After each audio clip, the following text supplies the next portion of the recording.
Au printemps de l'année 1806, un événement important eut lieu au Vigan.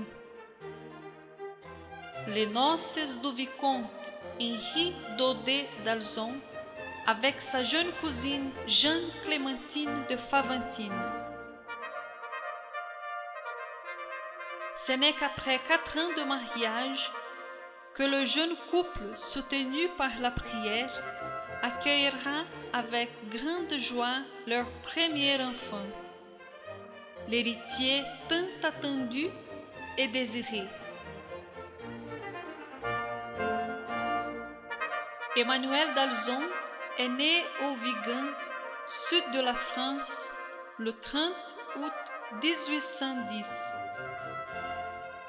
Pendant sa naissance, son père, le vicomte d'Alzon, marchait anxieux dans le jardin.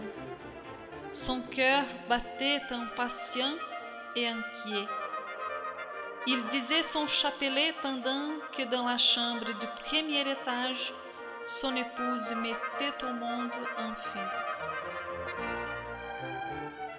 Dès que le jeune père put prendre le nouveau-né dans ses bras, dans un geste sincère de joie et d'oblation, il l'offrit spontanément à Dieu en disant: « Béni soit celui qui vient au nom du Seigneur. » Le bébé arrivait comme un fils donné par Dieu, et en même temps, son père l'offrait à Dieu, selon la devise de la famille d'Alzon: Déodate, donné à Dieu. Le blason de la famille représente aussi un lion, symbole de la noblesse et la force dont notre fondateur allait faire preuve tout au long de sa vie. L'enfant fut conduit au font baptismaux le dimanche suivant, le 2 septembre, dans l'église Saint-Pierre du Vigan et reçut le prénom Emmanuel José Marie Maurice. D'ailleurs, il n'oubliera jamais le jour de son baptême. Jusqu'à sa mort, il commémorera le 2 septembre comme la principale date de son existence.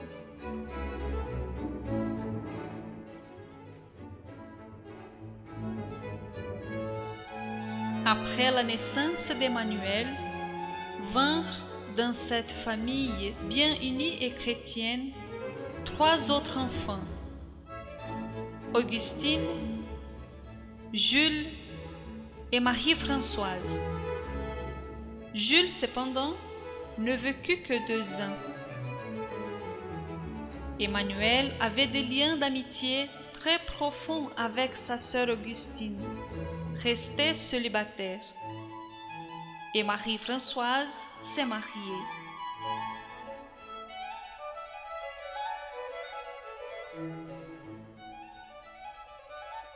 Quand Emmanuel avait 6 ans, sa famille est allée habiter au château de Lavagnac, une grande propriété avec un parc magnifique aux environs de Montpellier. Le petit Emmanuel, qui aimait tant la nature, chantait et courait dans les bois sous le regard étonné de ses sœurs et de ses cousins qui n'arrivaient pas à l'accompagner.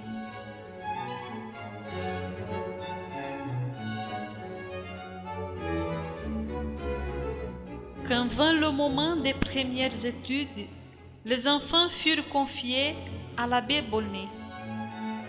Emmanuel était expiègle parfois, mais d'une intelligence brillante, généreux, sincère, attiré par la prière. Pour son anniversaire, au lieu des jouets qu'on lui offrait, il demandait tout ce qu'il faut pour célébrer la messe. Il rassemblait sa famille et faisait même le sermon. Mes amis, Si le bon Dieu vous envoie des enfants, ne leur donnez pas des précepteurs, mais élevez-les vous-même.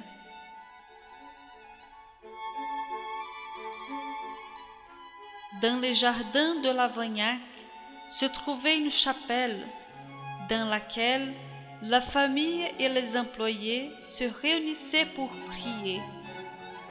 Un jour, quelqu'un observe Emmanuel sur la pointe des pieds, regardant par le trou de la serrure, et lui demande: « Qu'est-ce que tu fais ?» Et il répond: « J'adore. »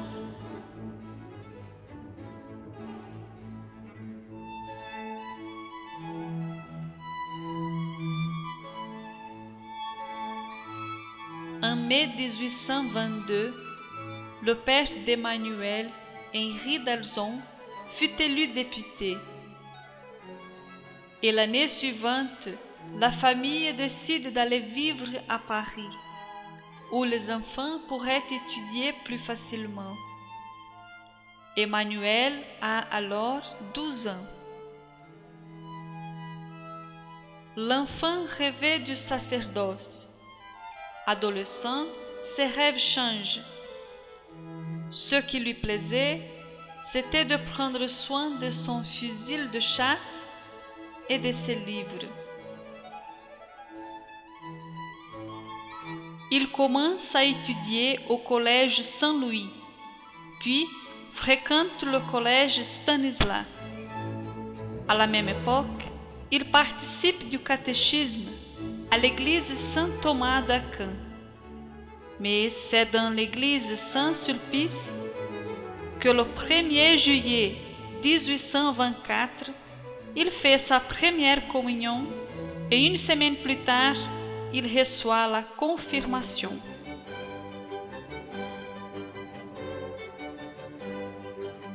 Son père, qui n'était pas présent, lui écrit une admirable lettre.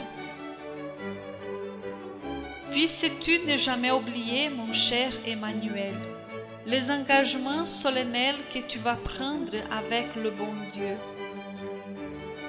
Puisses-tu ne jamais oublier qu'il ne t'a mis au monde que pour le connaître, l'aimer et le servir. Que toute ta vie, toutes tes actions doivent donc être consacré à son service et non à ton amour propre ou à l'estime et à l'amour du monde. Souviens-toi bien qu'il faut lui faire le sacrifice de tout ce qu'il peut lui déplaire en toi.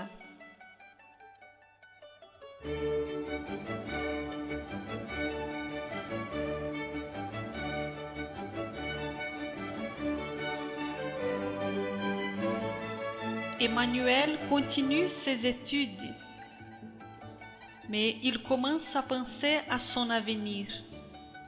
Il aurait aimé la carrière des armes, mais, obéissant à ses parents, il commence ses études de droit. Il prend part à des groupes de jeunes. C'est là qu'il rencontre le père Lamennais et s'enthousiasme de ses idées. Peu à peu, les autres rêves disparaissent et il n'a plus devant les yeux d'autres projets sinon le sacerdoce.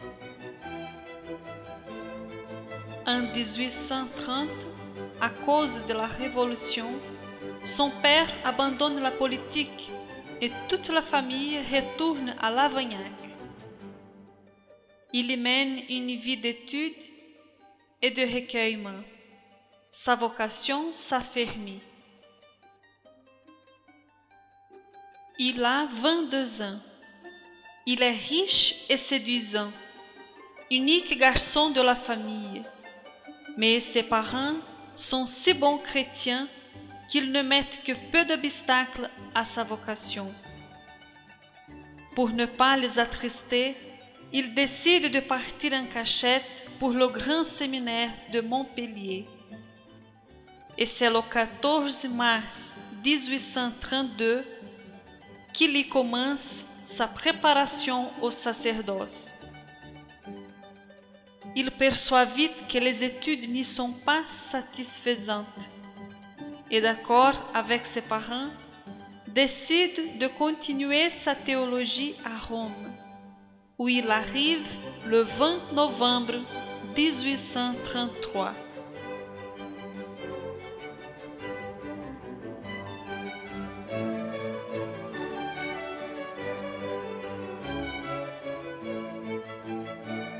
La découverte de la ville éternelle l'enchante. Il écrit à sa sœur: « Rome est une ville enivrante. Je t'assure que je n'exagère pas. Je ne fais que courir toute la journée. » Il étudie en particulier durant près de 2 ans avec de grands théologiens et prélats de l'époque.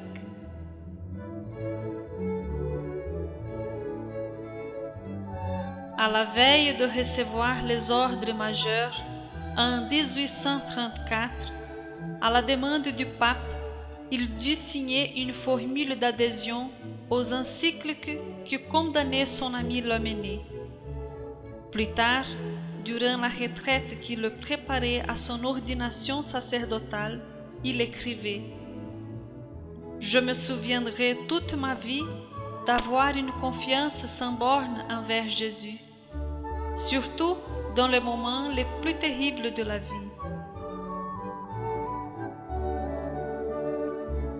Et le 26 décembre 1834, il est ordonné prêtre. Le lendemain, il célèbre sa première messe dans la chapelle clémentine de la basilique Saint-Pierre.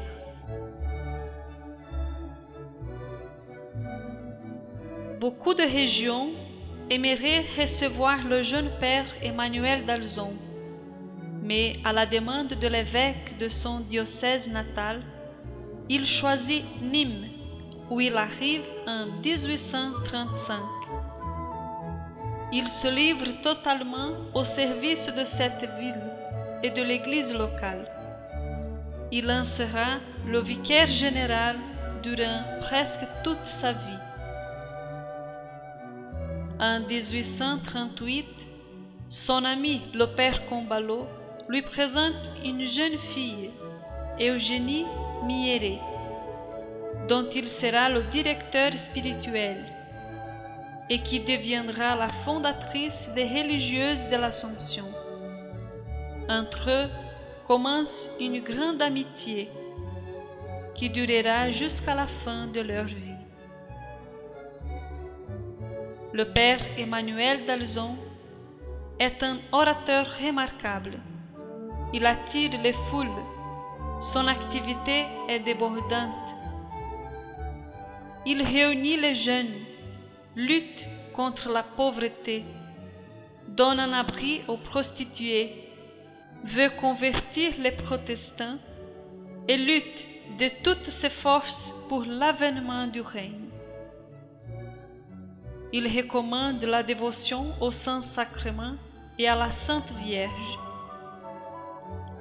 En 1844, revenant à Nîmes d'un voyage, il se retrouve propriétaire d'un établissement en faillite qui s'appelle le Collège Notre-Dame de l'Assomption. C'est alors que commence une autre lutte pour la liberté de l'enseignement.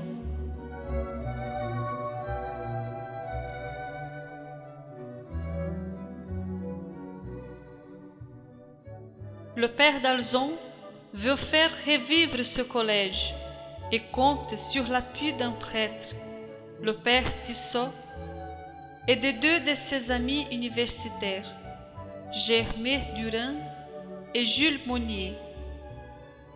Les élèves arrivent, mais le père, qui continue ses autres activités, tombe malade. Il souffre de l'estomac et son médecin l'envoie prendre les eaux, puis il va se reposer à Lavagnac.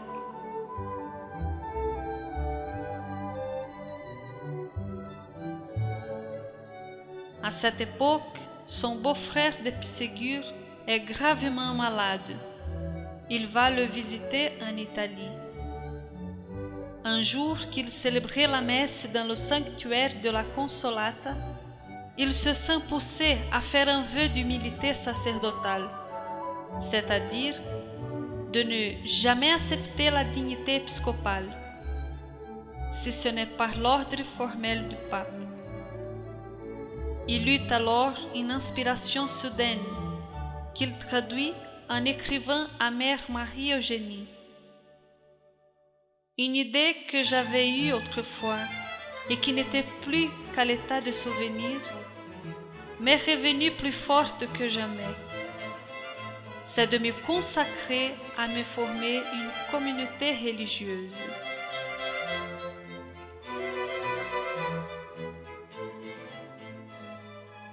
De passage à Paris en 1845 et sous l'inspiration de la grâce, il fait dans l'église Notre-Dame des Victoires ses vœux de pauvreté, chasteté et obéissance.